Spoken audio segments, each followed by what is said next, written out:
প্রিয় শিক্ষার্থীরা, আশা করি তোমরা সবাই খুব ভালো আছো। করোনাকালীন এই সময়ে জাতীয় বিশ্ববিদ্যালয় কর্তৃক আয়োজিত আমাদের এই অনলাইন প্রোগ্রামে তোমাদের সবাইকে স্বাগতম। আমরা আজকে রাষ্ট্রবিজ্ঞান বিভাগের মাস্টার্স পার্ট 1 এর ক্লাস করব।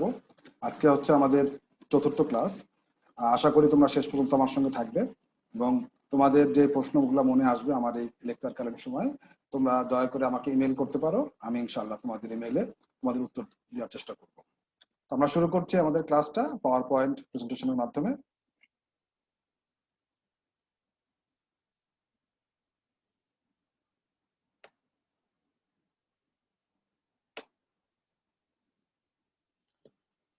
Welcome to the national university online class. আজকে আমাদের বিষয় পলিটিক্যাল সায়েন্স। প্রোগ্রাম হচ্ছে এমএসএস পার্ট 1। কোর্স কোড হচ্ছে 411901। বিষয় হচ্ছে ওয়েস্টার্ন পলিটিক্যাল থট। আজকে আমাদের লেকচার হচ্ছে 4 নম্বর লেকচার এবং আমরা ডিসকাস করব political thought of Aristotle, classification of state and government. আর আমি তোমাদের সঙ্গে আছি ডক্টর মোহাম্মদ আশিরুল হক, সহযোগী অধ্যাপক, রাষ্ট্রবিজ্ঞান বিভাগ, MC college, Sylhet. Welcome to political thought of Aristotle, classification of state and government. আমরা শুরুতেই অ্যারিস্টটলের একটু সংক্ষিপ্ত জীবনী দেখে নিব, যাতে আমাদের বুঝতে সুবিধা হয় যে অ্যারিস্টটল কোন প্রেক্ষাপটে কিসের ভিত্তিতে তার রাষ্ট্রতত্ত্বটা আমাদের দিয়ে গেছেন। আমরা এটা সবাই জানি যে অ্যারিস্টটল হচ্ছেন রাষ্ট্রবিজ্ঞানের জনক। আজ থেকে প্রায় 2500 বছর আগে প্রাচীন গ্রিস নগরাষ্ট্র এথেন্সে তিনি তার দর্শন তত্ত্ব দিয়ে গেছেন এবং তিনি তার জীবনের অধিকাংশ সময় সেখানেই অতিবাহিত করেছেন। তো আমরা দেখি একটু অ্যারিস্টটলকে। তোমরা দেখতে পাচ্ছ আমার হাতের ডানে অ্যারিস্টটলের একটা ছবি, একটা স্থাপত্য। Aristotle was the greatest scientist of the ancient world. প্রাচীনকালে তিনি ছিলেন একজন অন্যতম প্রধান রাষ্ট্র দার্শনিক। তিনি শুধু রাষ্ট্রবিজ্ঞানের জনকই ছিলেন না, একই সঙ্গে তিনি আরো অনেকগুলা বিজ্ঞানের জনক ছিলেন। তার মধ্যে অন্যতম হচ্ছে জ্যোতির্বিদ্যা থেকে শুরু করে, তোমরা নিশ্চয়ই নাম শুনেছ জ্যোতির্বিদ্যা, এবং এইরকম আরো অনেকগুলা বিষয়ের তিনি প্রধান পুরুষ ছিলেন। He was born in 384 BC in Stagira in northern Greece. 384 খ্রিস্টপূর্বে তিনি নর্দার্ন গ্রিসের স্টাগিরা নামক অঞ্চলে জন্মগ্রহণ করেন। তো তার বাবা নিকোমাস, তিনি ছিলেন তৎকালীন ম্যাসিডোনিয়ার যে রাজা, তাদের গৃহ চিকিৎসক, তার ফ্যামিলি তাই ছিল। এবং এই কারণে at first he was trained in the art of medicine. তিনি যেহেতু পারিবারিক পেশা ছিল এটা তাদের, ফলে তিনি প্রথম থেকেই চিকিৎসা বিদ্যায় পারদর্শী হয়ে ওঠেন, ট্রেনিং গ্রহণ করেন। কিন্তু খ্রিস্টপূর্ব 367 খ্রিস্টাব্দে তার বয়স যখন 17, তখন তিনি এথেন্সে চলে আসেন এবং এসে প্লেটোর যে বিখ্যাত শিক্ষা প্রতিষ্ঠান একাডেমি, সেখানে তিনি ছাত্র হিসেবে ভর্তি হন। এখানে মনে রাখা প্রয়োজন তিনি ছিলেন প্লেটোর শিষ্য এবং একই সঙ্গে প্লেটোর সর্বশ্রেষ্ঠ শিষ্য, এবং তার কৃতিত্ব অনেক ক্ষেত্রে প্লেটোকেও ছাড়িয়ে গিয়েছে। অ্যারিস্টটল তিনি 20 বছর একাডেমিতে পড়াশোনা করেন এবং এরপরে যখন প্লেটোর মৃত্যু হয় তখন তিনি একাডেমি ত্যাগ করেন। এখানে একটা বিষয় তোমাদের সঙ্গে একটু বলা দরকার, সেটা হচ্ছে অ্যারিস্টটলের পরবর্তীতে প্লেটোর পরবর্তীতে অ্যারিস্টটল ধারণা করেছিলেন যে তিনি হবেন একাডেমির প্রধান অধ্যক্ষ, যেহেতু তিনি ছিলেন সর্বশ্রেষ্ঠ জ্ঞানী গুণী সব দিক থেকে। কিন্তু আনফরচুনেটলি প্লেটো সেটা করেননি, না করে তিনি তার ভাগ্নেকে একাডেমির প্রধান করে যান এবং এই শোকেই হয়তো অ্যারিস্টটল তিনি একাডেমি ছেড়ে দেন এবং ছেড়ে দিয়ে পরবর্তী 2 বছর তিনি স্টার্ট করেন। পরবর্তী 2 বছর পরে খ্রিস্টপূর্ব 342 খ্রিস্টাব্দে বিশ্বজয়ী বীর আলেকজান্ডার দ্য গ্রেটের শিক্ষক হিসাবে তিনি তার কর্মজীবন শুরু করেন। তো এখানেও একটু বলা দরকার, তোমরা, আমি বিশ্বাস করি তোমরা সবাই আলেকজান্ডার দ্য গ্রেটের নাম শুনেছ। তিনি ছিলেন প্রাচীন গ্রিসের একজন অন্যতম প্রধান রাষ্ট্রপতি, যিনি পৃথিবীর বিশাল অঞ্চল দখল করে নিয়েছিলেন এবং তিনি এশিয়া মাইনর পর্যন্ত, আমাদের ভারত যে দ্বীপ, ভারত যে উপমহাদেশ, সেই উপমহাদেশের প্রান্ত পর্যন্ত তিনি চলে আসছিলেন দিগ্বিজয় করতে করতে। তো তারই গৃহশিক্ষক হিসেবে ছিলেন অ্যারিস্টটল। তোমরা দেখতে পাচ্ছ একটা সিম্বলিক পিকচারে অ্যারিস্টটল তার ছাত্র আলেকজান্ডার দ্য গ্রেট কে শিক্ষা দিচ্ছে। এর 3 বছর পরে অ্যারিস্টটল আবার তিনি ফিরে আসেন এথেন্সে। এসে তিনি তার নতুন একটা বিদ্যাপীঠ তৈরি করেন, তার নাম দেন হচ্ছে লাইসিয়াম, লাইক প্লেটোর একাডেমির মতো, এবং এখানেই তিনি তার বাকি জীবনটা অতিবাহিত করেন। তোমরা আরেকটা ছবি দেখতে পাচ্ছ, খুব বিখ্যাত একটা ছবি। ওই সময় প্রাচীন গ্রিসের প্লেটো, অ্যারিস্টটল এবং অন্যান্য যে অভিজাত সম্প্রদায়ের মানুষ এখানে আছেন। তো এর 12 বছর পরে খ্রিস্টপূর্ব 322 খ্রিস্টাব্দে তিনি এথেন্স ত্যাগ করেন এবং ওই একই বছরে তিনি মৃত্যুবরণ করেন। তো মোটামুটি এই হচ্ছে সংক্ষিপ্তভাবে অ্যারিস্টটলের জীবনী। এখন আমরা দেখব তার মেজর ওয়ার্ক, তার কাজ কি কি ছিল, তার লেখনী কি কি ছিল। তো writings of Aristotle, the politics is the main work of Aristotle. তার প্রধানতম গ্রন্থ, প্রধানতম বই ছিল হচ্ছে দ্য পলিটিক্স, যেটা রাষ্ট্রবিজ্ঞানের ছাত্রছাত্রী হিসেবে আমাদের প্রধান প্রণিধানযোগ্য, এবং আমরা আমাদের যে ডিসকাশনটা অ্যারিস্টটলের উপর সেটা মূলত এই বইয়ের উপরে বেস করেই আমরা করব। তোমরা দেখতে পাবে এখনই যে পলিটিক্সের একটা বইয়ের একটা ছবি নিয়ে আসছি আমি, দ্য পলিটিক্স অফ অ্যারিস্টটলের। এর বাইরেও অন্য যে আরো তার যে ওয়ার্ক গুলা ছিল সেটা হচ্ছে এরকম দ্য লজিক,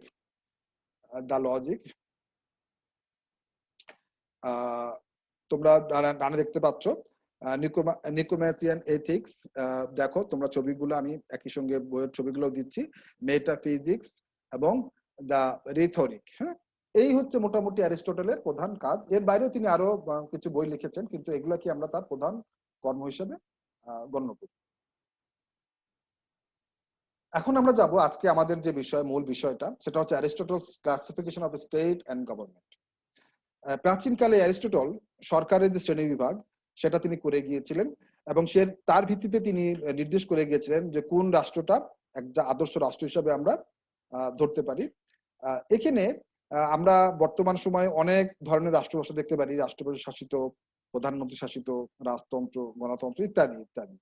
তো এই যে ক্লাসিফিকেশনটা সেটা আধুনিক কালের, কিন্তু প্রাচীন কালেই অ্যারিস্টটল এই কাজটা করেছিলেন, এবং এটা একটা প্রাইমারি ওয়ার্ক হিসাবে আমরা ধরি অ্যারিস্টটলের। আমরা যাচ্ছি এই আলোচনাতে। অ্যারিস্টটল তার যে রাষ্ট্রের শ্রেণীবিভাগ করেছিলেন, it was based on two principal. দুইটা প্রধান নীতির উপরে তিনি তার সরকারের শ্রেণীবিভাগ করেছিলেন। তার মধ্যে নাম্বার 1 হচ্ছে দ্য নাম্বার অফ রুলার, শাসকের সংখ্যা অনুযায়ী, শাসকের সংখ্যা একজন, কয়েকজন বা বহুজন, এর ভিত্তিতে এক ধরনের শ্রেণীবিভাগ। আরেকটা হচ্ছে দ্য পারপাস অফ গভর্নিং, কি উদ্দেশ্যে শাসন করা হচ্ছে তার ভিত্তিতে আরেক ধরনের শ্রেণীবিভাগ। এবং এই যে দ্বিতীয় ভাগটা, যে কি উদ্দেশ্যে শাসন করা হচ্ছে, সেটা হতে পারে it is for the self interest of the good of the people, জনগণের কল্যাণের জন্য সেই শাসনটা হতে পারে, যেটাকে আমরা বলবো ট্রু গভর্নমেন্ট। এবং এটা যদি সেটা না হয়, if the power is exercise for the good of the people, the state is a normal form. যেটা আমি এইমাত্র বললাম, জনগণের কল্যাণের উদ্দেশ্যে যদি শাসনটা পরিচালিত হয় তাহলে সেটা হবে সাধারণ সরকার বা স্বাভাবিক সরকারের স্বাভাবিক রূপ। এর বিপরীতে if it is exercise for the benefit of the ruler, শাসকের কল্যাণে যদি শাসনটা পরিচালিত হয়, দেন ইট ইজ পারভার্টেড ফর্ম, তাহলে সেটা হবে বিকৃত রূপ। তাহলে সহজ কথায়, শাসকের সংখ্যার ভিত্তিতে এক ধরনের শ্রেণীবিভাগ, আর শাসনের উদ্দেশ্যের ভিত্তিতে আরেক ধরনের শ্রেণীবিভাগ। আমরা এই ডিটেলসটাই পরবর্তী স্লাইডগুলোতে দেখব। দেখো তোমরা একটু diagram of the classification of government, সরকারের শ্রেণীবিভাগ। প্রথমত যেটা আমরা আগে বলে আসছি যে নাম্বার অফ রুলার্স, আর দ্বিতীয়ত পারপাস অফ গভর্নমেন্ট। এখন নাম্বার অফ রুলার্স, এখানে শাসকের সংখ্যা যদি হয় একজন, সেটাকে আমরা বলবো কি রাজতন্ত্র, যেটা আমি যাচ্ছি পরে। শাসকের সংখ্যা হতে পারে একজন, শাসকের সংখ্যা হতে পারে কয়েকজন, এবং শাসকের সংখ্যা হতে পারে রুল বাই মেনি, অনেকজন। তাহলে শাসকের সংখ্যার ভিত্তিতে আমরা 3 ধরনের শ্রেণীবিভাগ পাচ্ছি।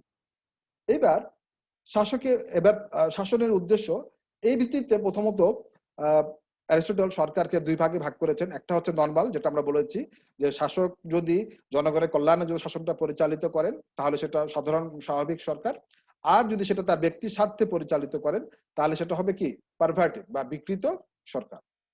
তো তাহলে এই ভিত্তিতে আমরা কি দেখতে পাচ্ছি, এবার দেখি। শাসকের সংখ্যা যদি হয় একজন, রুল বাই ওয়ান, এবং সেটা যদি হয় স্বাভাবিক সরকার, তাহলে সেটা হবে মোনার্কি বা রাজতন্ত্র। আশা করি বুঝতে পারছো, শাসকের সংখ্যা হচ্ছে যদি হয় একজন এবং সেটা যদি হয় সরকারের স্বাভাবিক রূপ, সেটা হচ্ছে মোনার্কি। আর এটা যদি বিকৃত হয়ে যায় সেটা হয়ে যাবে টাইরানি বা স্বৈরতন্ত্র। আমি সবগুলো একটু একটু করে ব্যাখ্যা করবো পরে, আগে আমি ফর্মটা দিয়ে নিচ্ছি তোমাদেরকে। এবার শাসকের সংখ্যা যদি হয় কয়েকজন এবং সেটা যদি হয় সরকারের স্বাভাবিক রূপ, সেটা হবে অ্যারিস্টোক্রেসি, বাংলা হচ্ছে অভিজাততন্ত্র। আর সেটা যদি বিকৃত হয়ে যায় সেটা হয়ে যাবে অলিগার্কি বা ধনিকতন্ত্র। এই টার্মগুলো তোমাদের একটু পরিচিত হওয়া দরকার, কারণ রাষ্ট্রবিজ্ঞানের বিভিন্ন আলোচনায় এই শব্দগুলো আসবে। অলিগার্কি মানে হচ্ছে ধনিকতন্ত্র। এখন শাসকের সংখ্যা যদি হয় মেনি, অনেকজন, তাহলে এর স্বাভাবিক রূপ হচ্ছে পলিটি বা মধ্যতন্ত্র। এইটা আমাদের কাছে অনেকের কাছে একটু নতুন একটা টার্ম, মধ্যতন্ত্র, যেটা এখন তোমরা খুব বেশি শুনবে না, আমি এটাকে একটু ডিটেলস ব্যাখ্যা করবো পরে। আর এটার বিকৃত রূপ হচ্ছে ডেমোক্রেসি। আমাদের কাছে খুবই একটা একটু ধাক্কা ধাক্কা দেওয়ার মতো একটা বিষয়, যে অ্যারিস্টটল তিনি ডেমোক্রেসিকে বলেছেন কি পারভার্টেড রুল, দ্যাট মিনস বিকৃত শাসন, যেটা আমরা বর্তমানে গণতন্ত্রকে সর্বশ্রেষ্ঠ শাসন হিসেবে দেখি। অ্যারিস্টটল কিন্তু সেটা দেখেননি। এখন আমি আসলে একটু ব্যাখ্যা করা দরকার ছিল, ব্যাখ্যাটা করে নিই এখন। এখন মোনার্কি, রাজতন্ত্র। রাজতন্ত্র কাকে বলবো আমরা? আমরা রাজতন্ত্রের কথা সবাই জানি। রাজতন্ত্র একজন, এই যে শাসকের একজন থাকে প্রধান, যেটা আজ থেকে 100 বা 150 বছর আগেও পৃথিবীব্যাপী আমরা সব জায়গাতেই দেখেছি, প্রত্যেক দেশে দেশে এক একজন করে রাজা আছেন। এবং স্টিল এখনো তোমরা অনেক দেশেই দেখবে রাজতন্ত্র আছে, যদিও সেটার একটা দুটো রূপ আমরা দেখি। যেমন ইংল্যান্ডের রাজতন্ত্র আছে, রানী ক্ষমতায় আছেন এখন ইংল্যান্ডে। তো এই রাজতন্ত্র, এই রাজতন্ত্রে রাজার হাতে কোনো ক্ষমতা নাই, রাজা বা রানীর হাতে কোনো ক্ষমতা নেই ইংল্যান্ড রাজতন্ত্রে। এটাকে আমরা বলবো নিয়মতান্ত্রিক রাজতন্ত্র। পুরো ক্ষমতাই হচ্ছে পার্লামেন্টের হাতে, প্রধানমন্ত্রী হনে সবকিছু। এর বিপরীতে আমরা আরেকটা রাজতন্ত্র দেখি, যেটাকে আমরা বলবো নিরঙ্কুশ রাজতন্ত্র, হ্যাঁ, অ্যাবসলিউট মোনার্কি। এটা তুমি দেখতে পাবে সৌদি আরব বা মিডল ইস্টের ম্যাক্সিমাম কান্ট্রিতে, যেখানে রাজার কথাই আইন, রাজে সবকিছু। হ্যাঁ, এটা হচ্ছে অ্যাবসলিউট মোনার্কি। তাহলে মোনার্কি আমরা কি পাচ্ছি? মোনার্কি পাচ্ছি শাসন ক্ষমতায় যদি থাকে একজন এবং সেটা যদি হয় স্বাভাবিক রূপ, সেটা হচ্ছে মোনার্কি। এর বিপরীতে শাসকের সংখ্যা যদি হয় একজন এবং সেটা যদি হয় বিকৃত শাসন, তার মানে শাসক তার নিজের স্বার্থেই শাসন করবে, সেটা হয়ে যাবে টাইরানি, স্বৈরতন্ত্র। তোমরা অসংখ্য স্বৈরতন্ত্রের কথা পৃথিবীতে দেখেছ। আমি উদাহরণ হিসেবে নিয়ে আসতে পারি জার্মানির হিটলারের কথা বা ইটালির মুসোলিনির কথা। এরকম অসংখ্য স্বৈর শাসকের উদাহরণ দেওয়া যায়, যারা শুধুমাত্র নিজের স্বার্থেই শাসনটাকে পরিচালিত করছে। এরপরে রুল বাই ফিউ, শাসকের সংখ্যা যদি হয় কয়েকজন এবং সেটা যদি হয় স্বাভাবিক সরকার, সেটা হচ্ছে অ্যারিস্টোক্রেসি বা অভিজাততন্ত্র। অভিজাততন্ত্রটা কি? অ্যারিস্টটল বলেছেন যে অভিজাততন্ত্রের বৈশিষ্ট্য হচ্ছে শাসকের সংখ্যা হবে কয়েকজন, তারা হবে অভিজাত এবং তারা হবে জ্ঞানী। তাদের ধন সম্পদ থাকতে পারে, নাও পারে, কিন্তু এই দুইটা গুণ তাদের থাকতেই হবে। এক, তারা অভিজাত বংশের মানুষ এবং তারা হবেন জ্ঞানী। তো অভিজাত কারা? আমরা সমাজে দেখি কিছু মানুষ যাদেরকে সমাজে সবাই, সর্বস্তরের মানুষ তাদেরকে সম্মান করে, তাদেরকে শ্রদ্ধা করে, তাদের পরিবারকে, তাদের বংশকে, তাদের এই যে ঐতিহ্য, একটা বছরের পর বছর বংশ পরস্পরায়, এটাকে বলি আমরা অভিজাত। এর বিপরীতে আমরা কিছু মানুষ দেখি যারা হঠাৎ করেই কোনো না কোনো ভাবে ধনী হয়ে গেছে, যাদের ফ্যামিলি আগের বংশ ঐতিহ্য অত ভালো নাই, কিন্তু কোনো একটা ব্যবসাতে বা কোনো কিছুতে হঠাৎ করে সে বিশাল ধনপতি হয়ে গেছে। এই ধরনের মানুষ যদি ক্ষমতায় থাকে, সেটাকে আমরা বলবো অলিগার্কি বা ধনিকতন্ত্র। এটাকে বলবো আমরা অলিগার্কি। আশা করি বুঝতে পারছো। এখন এই যে শাসকের সংখ্যা কয়েকজন, অ্যাকচুয়ালি পৃথিবীতে এরকম কিন্তু এখন খুবই কম, প্রায় খুবই কম বলবো আমি। আমি একটা উদাহরণ দিতে পারি, সেটা হচ্ছে সুইজারল্যান্ডে আমরা অনেকটা এইরকম একটা শাসন দেখি, যেখানে একটা কমিটি সুইজারল্যান্ড শাসন করে, একটা প্যানেল কয়েকজনের শাসকের, তারা পালাক্রমে ক্ষমতায় একজনের পর একজন আসেন 2 বছর টার্মে। এটাকে আমরা বলতে পারি rule by a few, aristocracy, হ্যাঁ, বা অলিগার্কি। আর সর্বশেষ যেটা rule by many, that is অনেকের শাসন। সেটা যদি অনেকের শাসন হয় এবং শাসকরা যদি স্বাভাবিক সরকার, সেটা বলতেন পলিটি। আসলে পলিটিটা কি? পলিটিকে আমরা বাংলা করাটা একটু কঠিন, যদিও আমরা অনেকে বাংলা করি, এটা মধ্যতন্ত্র। আমি হয়তো মধ্যতন্ত্রই বলছি তোমাদেরকে বোঝার সুবিধার জন্য। সমাজের আমরা দেখি তিনটা শ্রেণী সাধারণত অর্থনৈতিক দিক থেকে, একটা ধনিক শ্রেণী, একটা মধ্যবিত্ত শ্রেণী, আরেকটা হচ্ছে দরিদ্র শ্রেণী। তো শাসকটা যদি হয় মধ্যবিত্ত শ্রেণীর এবং তারা যদি জনগণের কল্যাণের জন্য কাজ করে, সেটা হচ্ছে পলিটি। এর বিপরীতে শাসকের সংখ্যা যদি হয় অনেকজন এবং সেটা যদি ব্যক্তি স্বার্থে পরিচালিত হয়, সেটাকে বলবো ডেমোক্রেসি। কিভাবে সেটা? অ্যারিস্টটল এই ডেমোক্রেসির যারা শাসক তাদের বৈশিষ্ট্য বলতে গিয়ে বলছেন যে তাদের তিনটা বৈশিষ্ট্য। এক, তারা হচ্ছে দরিদ্র। দুই, তারা হচ্ছে মূর্খ।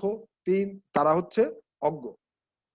দ্যাট মিনস সবগুলা খারাপই, যে দরিদ্র, অজ্ঞ এবং মূর্খ, এইরকম ব্যক্তিরা যদি শাসন ক্ষমতায় অধিষ্ঠিত থাকে, তিনি সেটাকে বলেছেন ডেমোক্রেসি, যেটা আমাদের বর্তমান চিন্তা চেতনার সঙ্গে সম্পূর্ণ বিপরীত।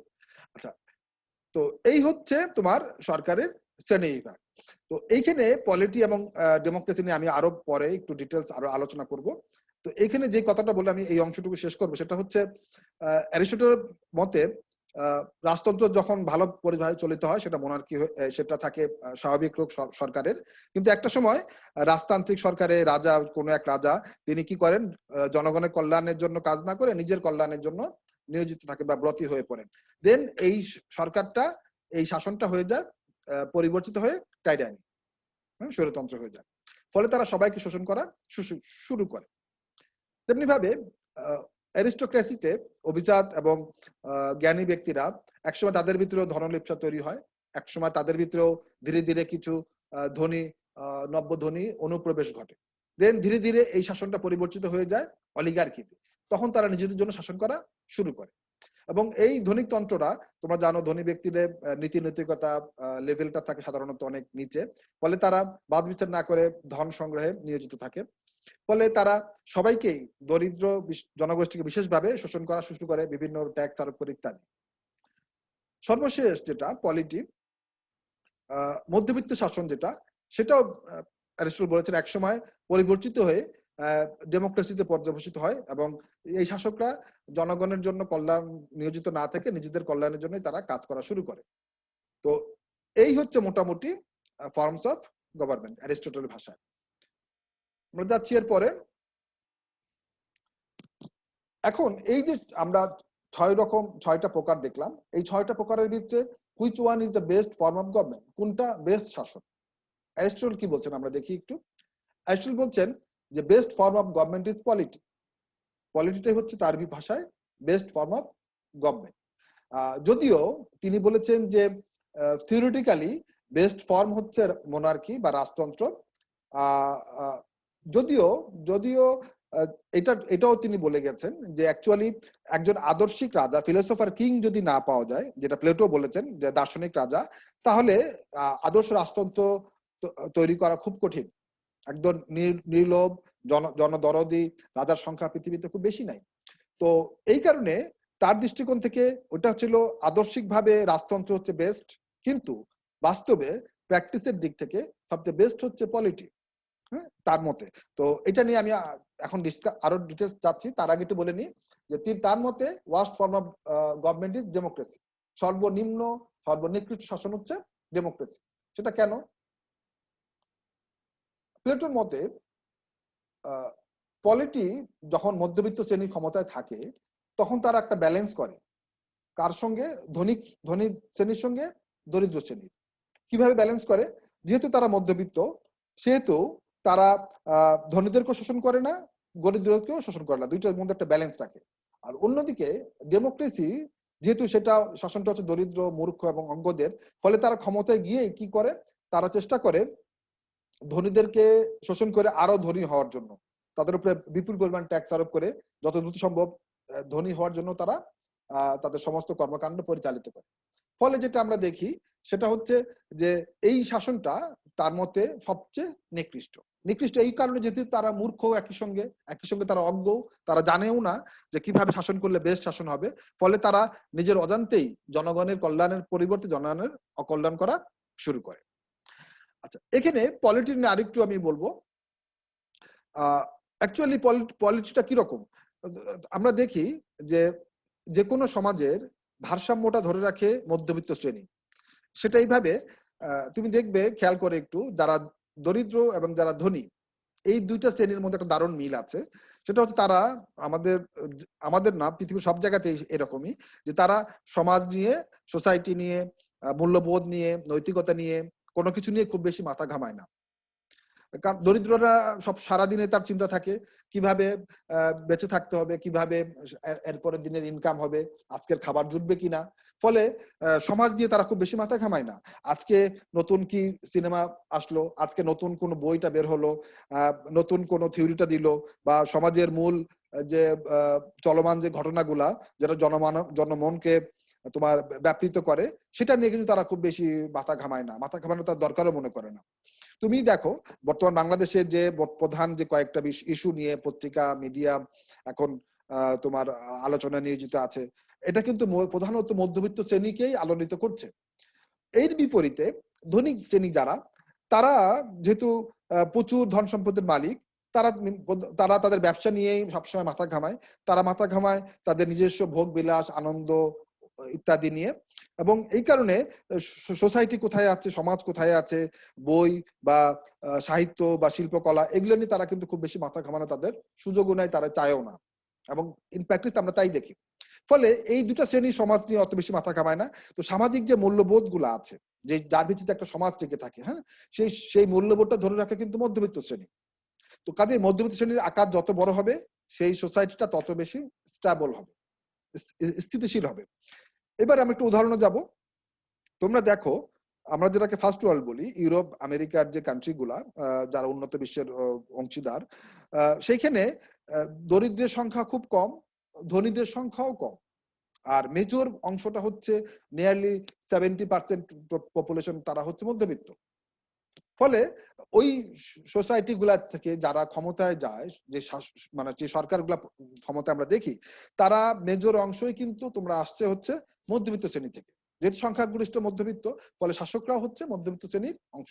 দ্যাট মিনস আমরা বলতে পারি সেটাই হচ্ছে পলিটি। আর এর বাইরে আমাদের থার্ড ওয়ার্ল্ড কান্ট্রি গুলাতে কি হয় দেখি আমরা দেখি এখানে দরিদ্র জনগোষ্ঠীর সংখ্যাই হচ্ছে সিংহভাগ, ধনী কম, মধ্যবিত্ত কম। ফলে খুব স্বভাবত এখানে যারা ক্ষমতায় আসে, তারা এই অংশটা থেকেই উঠে আসে।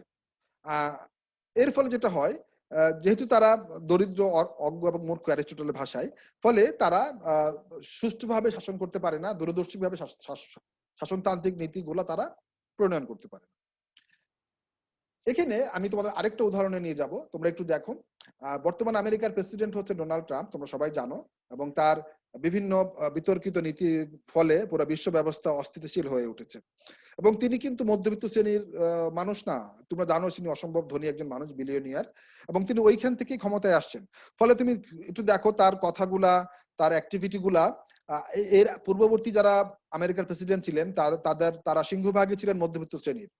বারাক ওবামা থেকে শুরু করে ক্লিন্টন থেকে শুরু করে এর আগে যাদেরকে দেখেছি আমরা প্রধানত। ফলে তাদের শাসনের মধ্যে একটা ভারসাম্য ছিল। কিন্তু ডোনাল্ড ট্রাম্পের কিন্তু সেই জিনিসটা নাই। প্রায় তিনি অসংলগ্ন কথাবার্তা বলছেন, অসংলগ্ন নীতি নিচ্ছেন। যেমন আজকে আমি আমি পত্রিকায় একটা নিউজ আমার চোখে পড়লো, যে তিনি বলছেন যে আমেরিকার যে দাবানল হচ্ছে, সেটার কারণ হচ্ছে ক্লাইমেট চেঞ্জ না, সেটা হচ্ছে সুষ্ঠু বন ব্যবস্থাপনার অভাব। এবং পরিবেশ যে বিপর্যয় হচ্ছে, সেটাই তিনি মানতে চাচ্ছেন না। এই যে বিষয়গুলো আমাদেরকে নিয়ে বলছে যে এটা অ্যাকচুয়ালি বর্তমান আমেরিকার যে ক্ষমতায়, তিনি কিন্তু ধনিক শ্রেণীর অন্তর্ভুক্ত, তার মানে এটা অলিগার্কি হয়ে যাচ্ছে। তাহলে আজকে বিশ্বে আমরা যেই গণতন্ত্রটাকে দেখি, বিশ্বব্যাপী যে গণতন্ত্রের জয় জয়কার, সব দেশে সবাই গণতান্ত্রিক হতে চায়, সেটা অ্যাকচুয়ালি বেসিক্যালি কিন্তু পলিটি। যদিও নামটা এখন আমরা বলি ডেমোক্রেসি। তাহলে এই যে একটা কনফিউশন, আমরা এখন ডেমোক্রেসিকে বেস্ট বলি, অ্যাকচুয়ালি এই ডেমোক্রেসিটা কিন্তু প্লেটোর পলিটি, এটা আমার কাছে মনে হয়, আমি এইটুকু বিশ্বাস করি।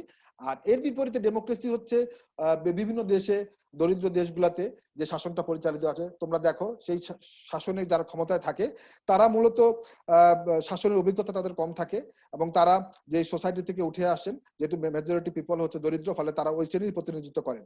ফলে তারা দূরদর্শী সিদ্ধান্ত নিতে পারে খুব কম। সেই দেশগুলোতে ব্যাপকভাবে থাকে দুর্নীতি, স্বজনপ্রীতি, সেই দেশগুলোতে থাকে শাসনের ক্ষেত্রে বিশৃঙ্খলা। তো আশা করি তোমরা বুঝতে পারছো যে পলিটি কি এবং ডেমোক্রেসি কি, কেন polity is the best and কেন democracy is the worst according to Aristotle. এর রিজন বিহাইন্ড দ্যাট, যেটা আমি অলরেডি তোমাদের সঙ্গে বলে ফেলেছি, তোমরা নিশ্চয়ই এটা আমার কথাটা উপলব্ধি করতে পারবে। যদিও আমি জানি অনেকেই হয়তো আমার সঙ্গে একমত নাও হতে পারো, এটা স্বাভাবিক, মানুষ মাত্রই ডিফার করতে পারে বিভিন্ন মতবাদে, এটাই স্বাভাবিক, এটাই হওয়া উচিত। হ্যাঁ, এখন আমরা যাব অ্যারিস্টটলের সরকারের যে শ্রেণীবিভাগ করেছেন তার সমালোচনায়। Number 1, Aristotle's classification is unscientific and quantitative. অ্যারিস্টটলের যে সরকারের শ্রেণীবিভাগ করেছেন সেটা হচ্ছে কি অবৈজ্ঞানিক, এবং এটা হচ্ছে শাসকের সংখ্যা দিয়ে, দ্যাট মিনস পরিমাণ দিয়ে তিনি সেটাকে বিচার করতে চেয়েছেন, সেটার গুণগত দিক থেকে তিনি বিচার করতে চান নাই। এটা হচ্ছে একটা প্রধানতম সমালোচনা। যেমন যেটা ব্যাখ্যা আসছে, it is argued that his classification is not based on any scientific principle. কিসের ভিত্তিতে, কোন বৈজ্ঞানিক তত্ত্বের ভিত্তিতে তিনি এই ক্লাসিফিকেশন করেছেন সেটার কোনো বেস নাই। As it is place emphasis on quantitative rather than qualitative. শাসনের গুণগত দিক থেকে সংখ্যার দিকেই তিনি জোরটা বেশি দিয়েছেন, এটা হচ্ছে তার প্রধানতম সমস্যা।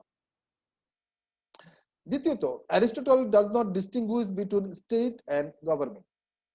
আমি তোমরা খেয়াল করবে আমার আজকের এই আলোচনার টপিকটা ছিল এইটা, যে classification of state and government. তো এখানে একটা যেটা বলা দরকার, কেন আমি এটা নিয়ে আসছি এইভাবে, কারণ অ্যারিস্টটল রাষ্ট্র এবং সরকার এর মধ্যে কোনো পার্থক্য তিনি দেখাননি, তার কাছে দুইটাই এক। অথচ আমরা এখন জানি যে সরকার এক জিনিস আর রাষ্ট্র এক জিনিস।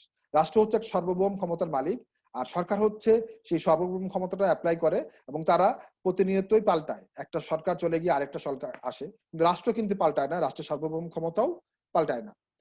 অথচ তিনি এই দুটার মধ্যে কোনো তফাৎই করেন নাই, এবং তিনি বলতে চেয়েছেন দুটাই এক জিনিস। এটা নিয়েই অনেকে সমালোচনা করছেন যে তার এই সরকারের বা রাষ্ট্রের শ্রেণীবিভাগটা যে করেছেন তিনি স্টেট এবং গভর্নমেন্টের তফাৎ না করে করেছেন, যে এই কারণে এটা অ্যাকসেপ্টেবল না। তৃতীয়ত, Aristotle's classification does not cover all the modern forms of government. তার এই যে সরকার শ্রেণীবিভাগটা, আধুনিক যত সরকারের শ্রেণীবিভাগ আমরা দেখি সেই শ্রেণীবিভাগগুলোকে কভার করেনি, বা সেই শ্রেণীবিভাগগুলোকে তিনি আলোচনাও করেননি। কারণ কি, আমরা আগে একটু বলেছি, আবার আমি বলছি, this will bring similarity between the monarchy as it prevails in Saudi Arabia. আমরা জানি সৌদি আরবেও রাজতন্ত্র আছে, এবং গ্রেট ব্রিটেন, এবং গ্রেট ব্রিটেনও রাজতন্ত্র আছে, কিন্তু দুইটা একরকম না। যেটা আমি আগে বলেছি, আবার মনে করিয়ে দিচ্ছি, যে সৌদি আরবের রাজতন্ত্র হচ্ছে নিরঙ্কুশ রাজতন্ত্র, রাজার কথাই আইন, রাজা যে কোনো আইনকে আইন প্রণয়ন করতে পারেন। অন্যদিকে ব্রিটেন রাজতন্ত্র রাজার বা রানীর ক্ষমতা হচ্ছে নিয়ন্ত্রিত, পার্লামেন্ট যে আইনটা পাশ করে দিবে রাজা শুধুমাত্র সেটা স্বাক্ষর করবে, তার নিজস্ব ইচ্ছা অনিচ্ছা বলে কিছু নেই। ইভেন এমনও কথা প্রচলিত আছে যে পার্লামেন্ট যদি আজকে একটা আইন পাশ করে যে আগামীকালকে ইংল্যান্ডের যে রাজা বা রানী আছেন তিনি আত্মহত্যা করবে, ধরো এরকম একটা পাগলাটে আইন পার্লামেন্ট পাশ করলো, রাজা রানী ওই আইনেই তারা স্বাক্ষর করবে, তার মৃত্যুদণ্ডে সে স্বাক্ষর করবেন। এই কারণে তিনি স্বাক্ষর না করেন সেটা আইন হবে না অবশ্যই, কিন্তু তার ফলে রাজতন্ত্র আর টিকে থাকবে না। কারণ পার্লামেন্ট যে গঠিত হয় সেটা জনগণের ভোটে হয় এবং মেজরিটি পিপলের সমর্থন থাকে তার পিছনে। ফলে রাজতন্ত্র যদি পার্লামেন্টের বিরুদ্ধাচরণ করে, যেটা আমরা আজ থেকে 600-700 বছর আগে দেখেছি, রাজার সঙ্গে পার্লামেন্টের দ্বন্দ্ব, চার্চের দ্বন্দ্ব, কিন্তু এখন সেটা নেই। এখন ফলে রাজতন্ত্র যদি পার্লামেন্টের বিরুদ্ধাচরণ করে, ফলে ওই রাজতন্ত্রই পতন হয়ে যাবে ইংল্যান্ড থেকে, ব্যাপারটা এরকম দাঁড়িয়ে গেছে। ফলে এটা নিয়ন্ত্রিত রাজতন্ত্র। এরপরে এছাড়াও মডার্ন ফর্মস অফ গভর্নমেন্ট আর parliamentary, presidential, unitary and federal types. আধুনিক আমরা যেটা দেখি প্রধান যে চারটা টাইপ, সেটা হচ্ছে হয় পার্লামেন্টারিয়ান গভর্নমেন্ট হবে, যেটা আমাদের বাংলাদেশে আছে, কিংবা হবে প্রেসিডেন্সিয়াল, যেটা হবে আমেরিকার ইউএসএ তে আছে, যেখানে রাষ্ট্রপতি প্রধান। আর এর বাইরে হতে পারে ইউনিটারি, এককেন্দ্রিক রাষ্ট্র, যেটা আমাদের বাংলাদেশে আমাদের একটাই কেন্দ্র, কোনো প্রদেশ নেই, এটাকে বলা হয় ইউনিটারি গভর্নমেন্ট। আর এর বিপরীতে ফেডারেল টাইপস, যুক্তরাষ্ট্রীয় সরকার, অনেকগুলা প্রদেশ নিয়ে যে রাষ্ট্র গঠিত হয় সেটাকে বলা হচ্ছে ফেডারেল গভর্নমেন্ট বা ফেডারেল স্টেট, যেটা আছে ইউএসএ তে, যেটা আছে আমাদের পার্শ্ববর্তী ভারতে। হ্যাঁ, অনেকগুলা প্রদেশ নিয়ে একটা রাষ্ট্র তৈরি হচ্ছে। তো এইটা হচ্ছে সরকারের একটা শ্রেণীবিভাগ, যেটা অ্যারিস্টটল টাচ করতে পারে নাই বা কভার করতে পারে নাই তার আলোচনাতে। এরপরে there is no place for mixed form of government, যেটা খুবই গুরুত্বপূর্ণ in Aristotle classification, but modern governments are mixed government, for example Great Britain. যেটা আমরা দেখি আজকে বর্তমান পৃথিবীতে কোন সরকারই অ্যাবসলিউটলি কোনো একটা ফর্মের না। খুবই কম সেটা তুমি পাবে যে অ্যাবসলিউট পলিটি না, অ্যাবসলিউট ডেমোক্রেসি না, অ্যাবসলিউট অ্যারিস্টোক্রেসি না, অলিগার্কি না, বা মোনার্কি না, বা অ্যারিস্টোক্রেসি না। এটা মিক্সড ফর্ম অফ গভর্নমেন্ট আমরা দেখি। সবচেয়ে বড় উদাহরণ হচ্ছে গ্রেট ব্রিটেন। সেখানে রাজতন্ত্র আছে, সেখানে পার্লামেন্টারি ফর্মও আছে, সেটা আবার ফেডারেল টাইপ অফ গভর্নমেন্টও হচ্ছে, মানে সবগুলো একসঙ্গে মিক্সড। ম্যাক্সিমাম কান্ট্রি কিন্তু সেইটা। সর্বশেষ যে সমালোচনা অ্যারিস্টটলের বিপক্ষে সেটা হচ্ছে democracy is not the worst form of government, যেটা অ্যাকচুয়ালি বলে গেছেন যে সর্বনিকৃষ্ট শাসন হচ্ছে ডেমোক্রেসি, যেটা আমরা আজকে বর্তমান যুগে পুরো পৃথিবীব্যাপী জয় জয়কার ডেমোক্রেসি।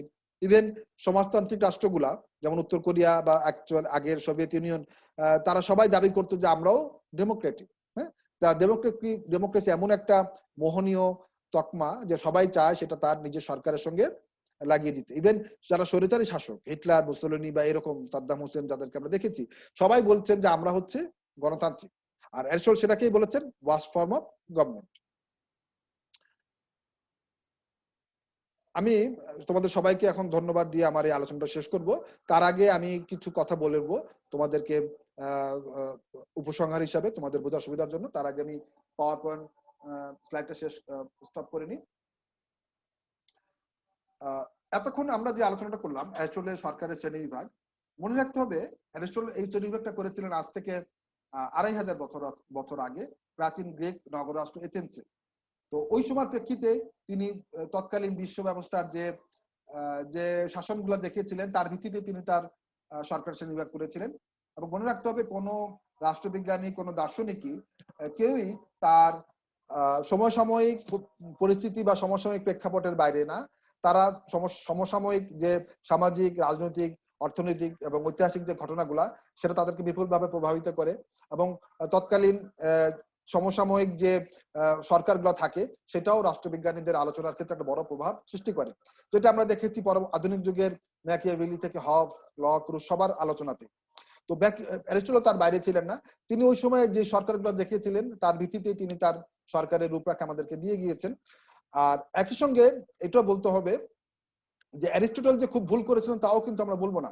ওই সময় এই ধরনের একটা সরকারের রূপরেখা দেয়া এটা কিন্তু অনেক বড় একটা কি বলবো আমি কৃতিত্ব। কারণ ওই সরকারগুলোর উপরে বেস করেই, ওই সরকারের শ্রেণীবিভাগগুলোর উপর বেস করেই আধুনিক কিন্তু রাষ্ট্রগুলার সরকার ব্যবস্থা তৈরি হয়েছে। এবং তিনি অত্যন্ত আমি বলবো অত্যন্ত ওয়াইজলি তিনি বলেছেন যে পলিটিক্স হচ্ছে বেস্ট গভর্নমেন্ট টু অ্যাপ্লাই। বাস্তবে প্রয়োগের ক্ষেত্রে এটা হচ্ছে বেস্ট গভর্নমেন্ট। এটার বাস্তব প্রমাণ আমরা পাই বর্তমান পৃথিবীতে। তোমরা দেখো যে সমস্ত ডেমোক্রেসি গুলাকে আমরা বেস্ট বলি, যে সমস্ত রাষ্ট্রগুলাকে আমরা বেস্ট বলি শাসনের দিক থেকে, তার সবগুলাই কিন্তু শাসক ক্ষমতা এক না একভাবে পলিটির মধ্যে পড়ে যায়।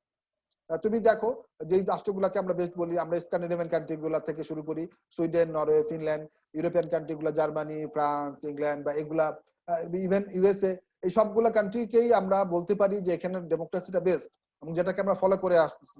বিশেষ করে ইউএস এর ডেমোক্রেসিকে আমরা এত বছর আইডিয়াল ফর্ম অফ ডেমোক্রেসি ধরে নিয়েছি এবং সেটা ফলো করে আসতেছি। কিন্তু বেসিক্যালি এটা কিন্তু পলিটিক্স।